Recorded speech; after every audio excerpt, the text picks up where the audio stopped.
2026-cı ilin fevralı. Bakı küləyi sümüklərə işləyir.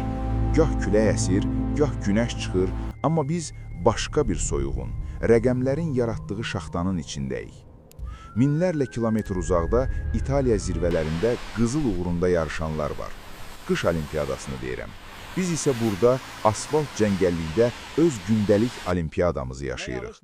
Sağ qalmaq marafonunu. Qələbə arzusundayıq. Tofiq Bəhramov da Çempionlar Liqasının himni səslənəndə sanki bütün borclar, kreditlər və qayğılar 90 dəqiqəlik unudulur. Sabah Qarabağ oynayır axı. Uğurlar arzuluyuruq.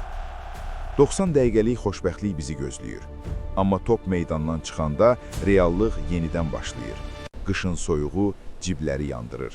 Görünməz bir əl hər gün süfrəmizdən bir tikə daha qoparır. Televizorlarda başqalarının xoşbəxt həyat ssenariləri. Biz isə öz həyatımızı yox, onların yalanlarını izləməyə daha çox vaxt xərcləyirik. Ramazan qapıdadır. Mədələr ac olsa da ruhlar doymaq istəyir. Amma biz iftar süfrəsində belə sabahın məzənnəsini, Taşacaq bu Deniz serialının yeni seriyasında olacaqları, Yeraltı serialının mövzusunu müzakirə edirik. Dünya nəhəng bir kazinodur. Kimisi neftlə, kimisi silahla, kimisi isə bizim ümidlərimizlə oynayır. Ən böyük valyuta dollar yox, diqqətimizdir. Biz isə günü-gündən bu sahədə kasıblayırıq. Diqqətimizi itiririk. Ekranda qol, qəlblərdə Ramazan sevinci, bank tətbiqində isə mənfi balans. Bu iki dünya arasında sıxılıb qalmışıq. Hansı daha realdır?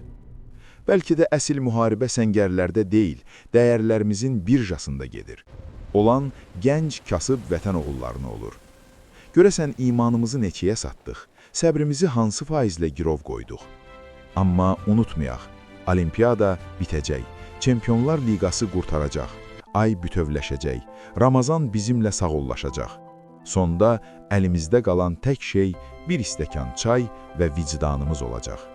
Əgər onları da utuzmamışıqsa. Bugün gündəmi mühakimə etdik. Daha çoxu üçün abunə olun.